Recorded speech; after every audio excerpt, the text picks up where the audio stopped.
Olá pessoal, tudo bem? Continuando em sistemática filogenética, nessa aula a gente vai abordar a polarização de caracteres. A gente vai se focar em como ocorre uma análise filogenética propriamente dita. Como é que a gente chega a uma inferência filogenética? Como é que a gente determina qual o estado de caráter plesionomórfico e qual é o apomórfico? Lembrando que o plesionomórfico, aquele que vem antes, é o estado de caráter ancestral e o apomórfico, aquele que vem depois, é o estado de caráter derivado. Então, como é que a gente determina? Como é que a gente vai saber qual é que veio primeiro? Antes se acreditava que era a frequência que indicava o que veio primeiro e o que veio depois. Então, por exemplo, se achava que aquele estado de caráter que era mais frequente era o que veio depois, era o derivado. Mas segundo o cladograma aqui, o estado de caráter mais frequente num grupo, na verdade, é o que veio antes, é o plesiomórfico. Então, não necessariamente a frequência vai determinar se um caráter veio primeiro ou não.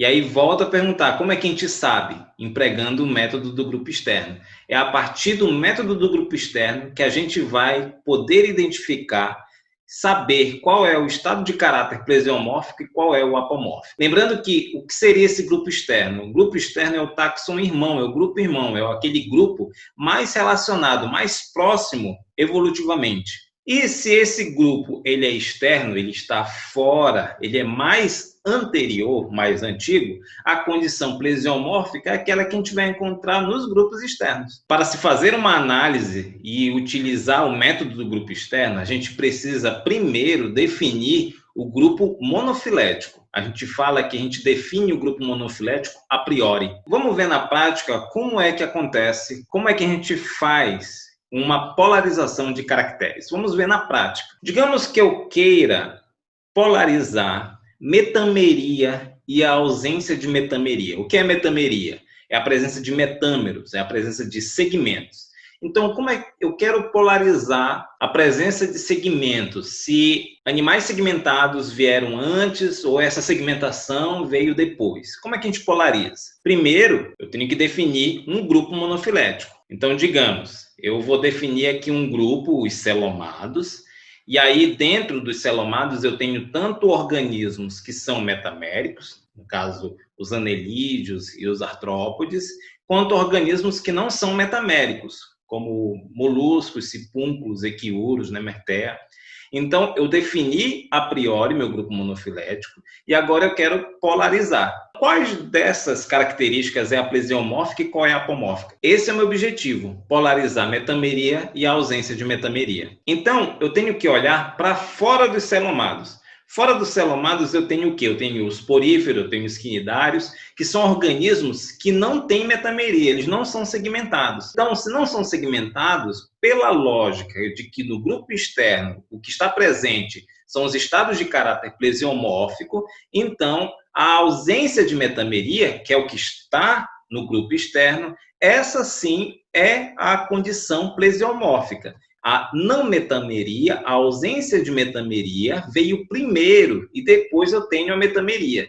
Os não metaméricos, a condição de ausência de metameria, ela é plesiomórfica e a segmentação, a metameria, ela é apomórfica. Na polarização, normalmente a gente indica para os estados de caráter plesiomórfico a condição 0, então a gente codifica 0 para plesiomorfia e 1 para apomorfia. Se existirem mais de um estado de caráter apomórfico, a gente coloca os outros números, 2, 3, 4 e assim por diante. Digamos então que eu queira polarizar pernas articuladas e não articuladas.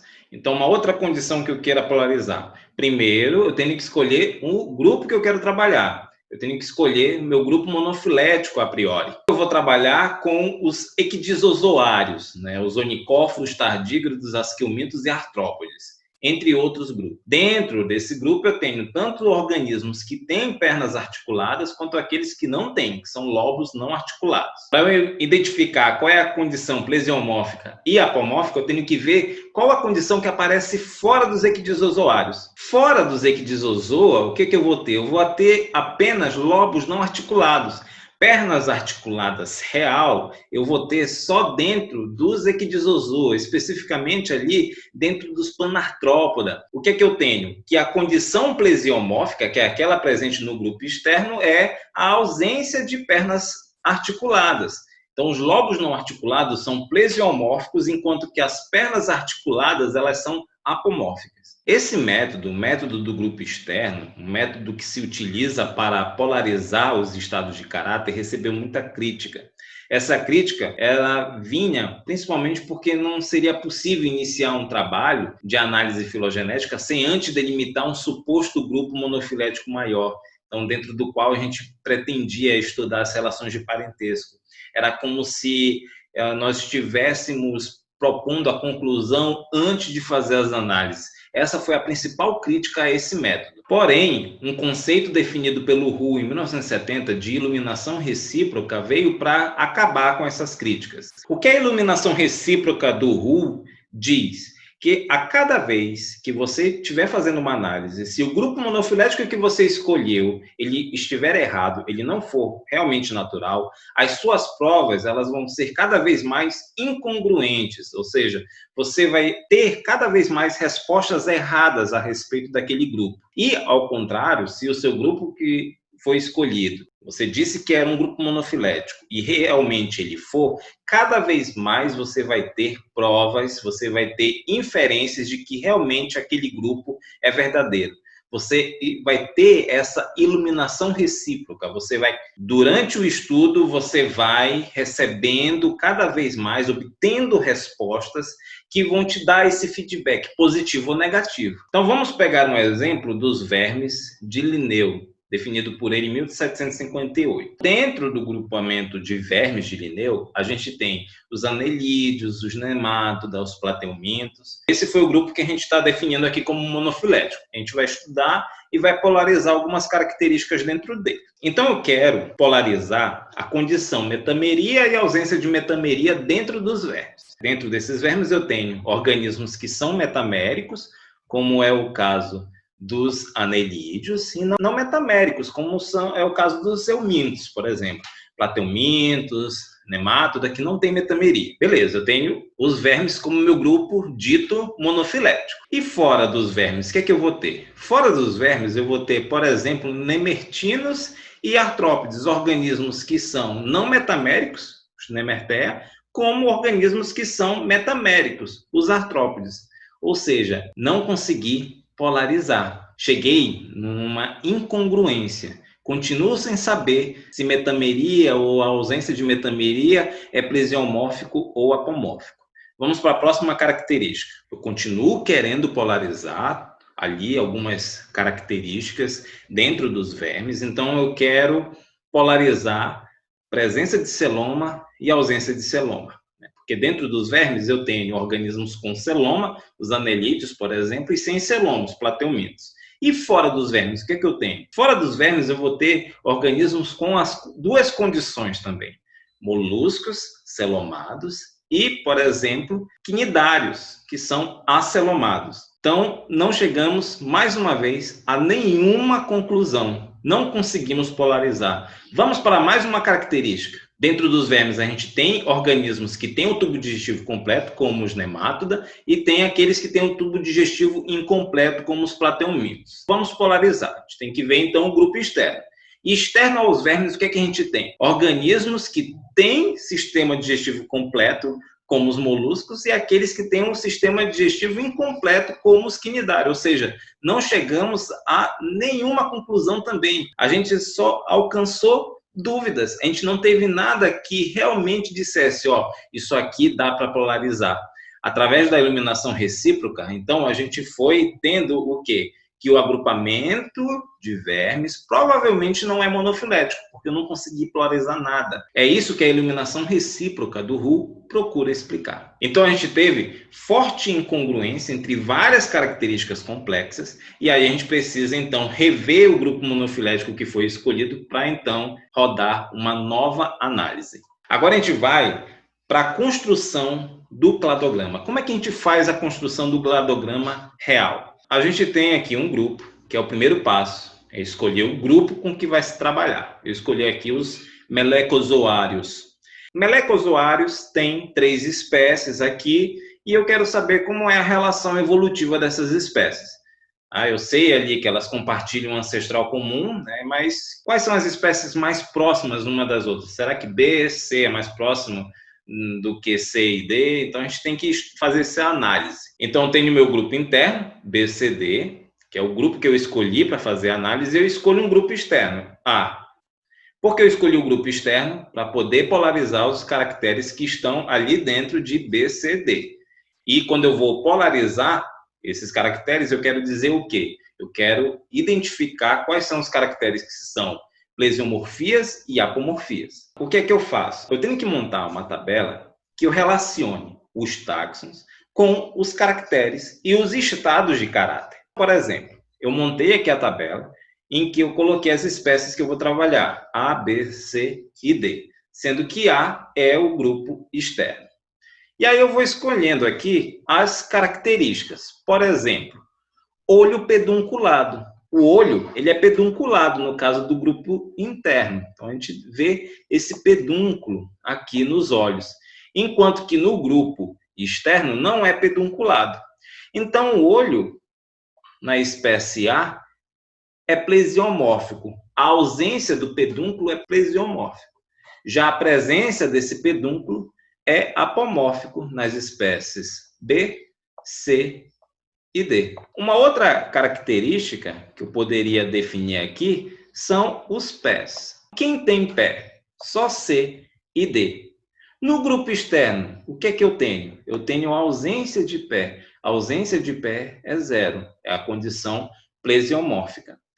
Em B, eu também não tenho pé. Então, tem a mesma condição do grupo externo.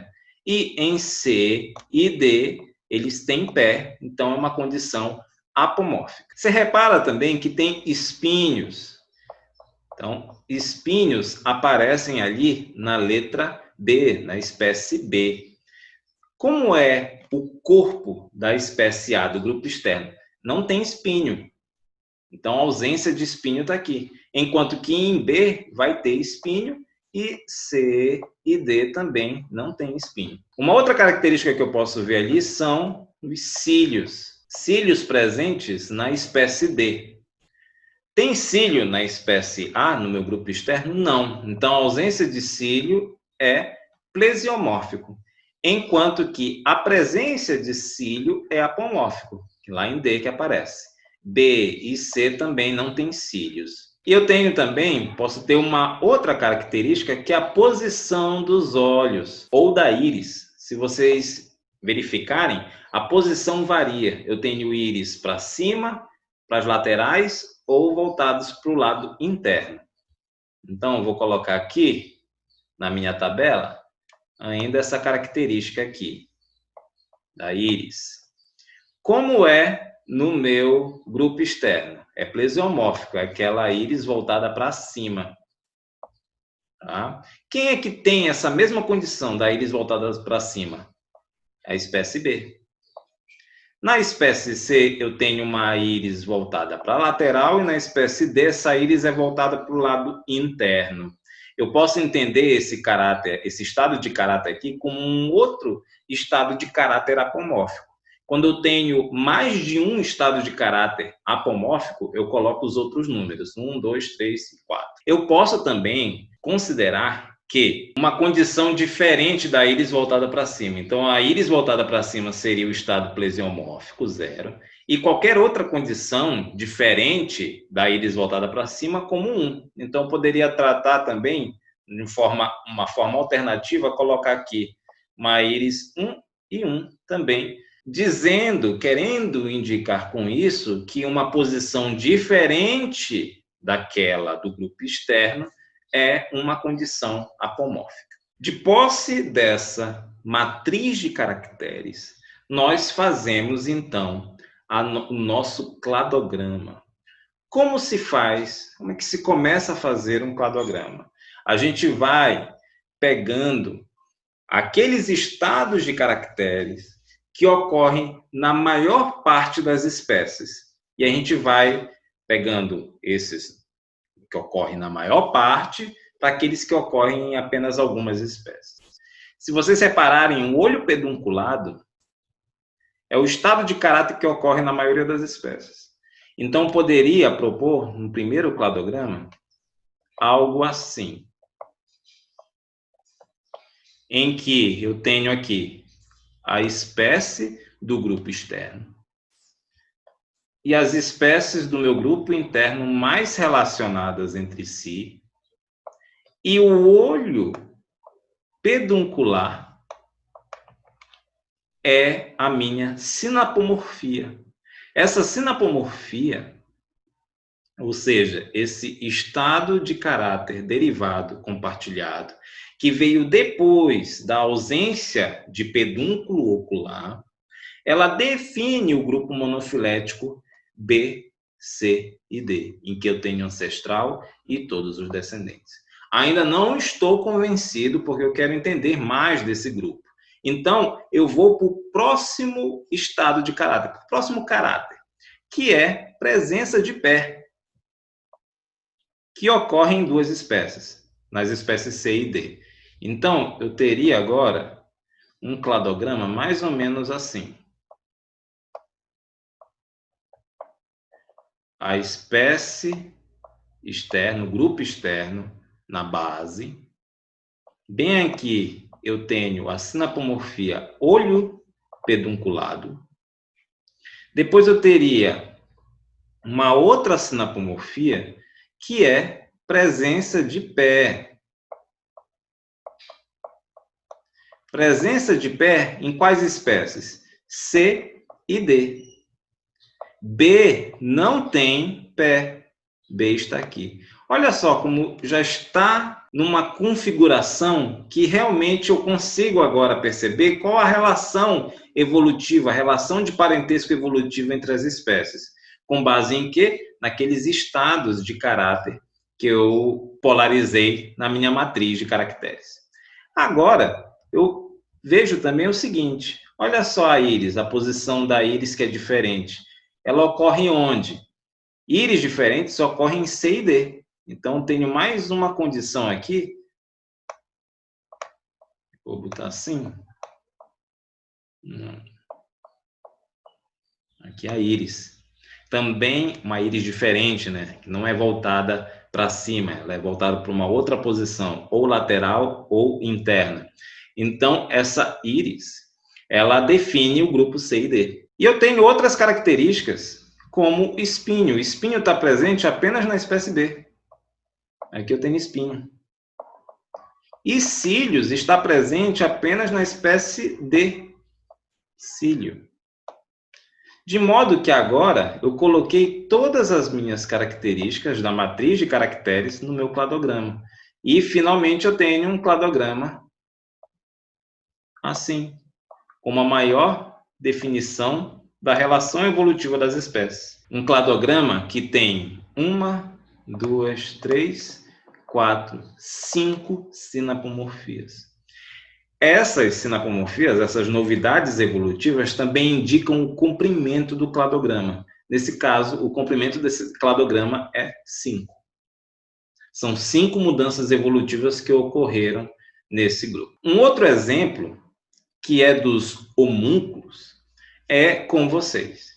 Eu vou pedir que vocês peguem esse exemplo, tirem um print aqui dessa tela, e vocês vão analisar esse caso, tá? Então, tem aqui o grupo interno, o grupo externo, e vocês vão montar a matriz de caracteres.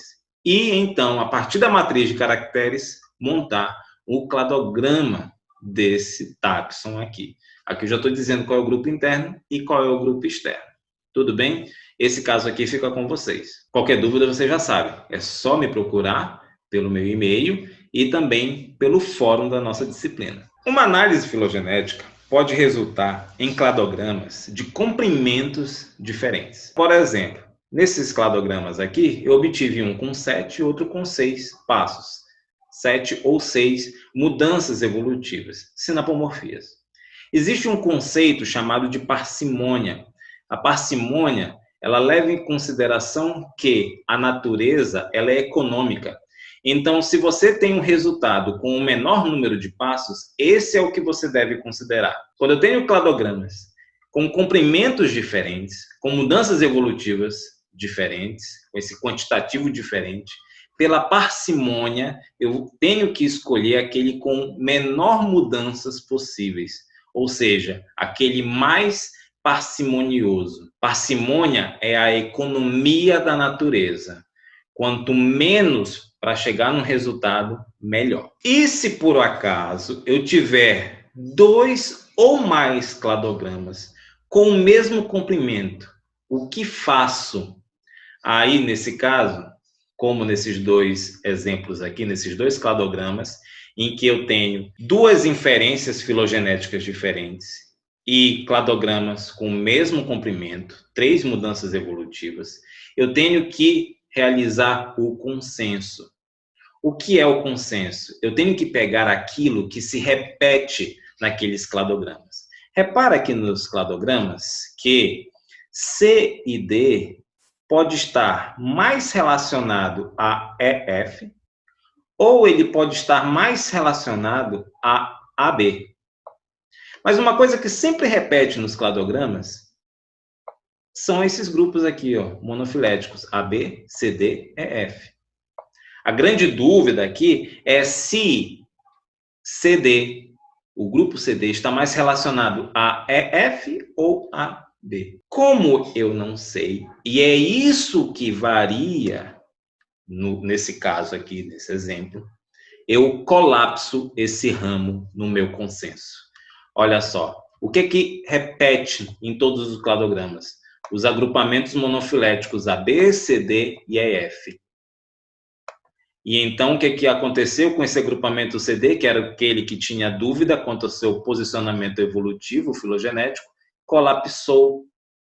Ele veio para cá, gerando o que a gente chama de politomia. Uma politomia é quando eu tenho 3 ou mais ramos filogenéticos partindo de um mesmo nó. Nesse caso, eu não sei ao certo como esses táxons, como esses ramos evolutivos estão relacionados. Eu só tenho uma certeza: é um grupo monofilético, pois ele tem um ancestral comum. Agora, se, nesse caso, CD está mais relacionado a AB, ou CD está relacionado mais a EF, isso eu não sei. O consenso ele serve, então, para você ter uma única inferência filogenética, quando você tem várias árvores filogenéticas, vários cladogramas, igualmente parcimoniosos. Eu espero que tenham aproveitado até aqui. Bons estudos, aproveitem, leiam o material e nos vemos na nossa próxima aula. Qualquer dúvida, pode me procurar pelo e-mail ou pelo fórum da disciplina. Um grande abraço. Até!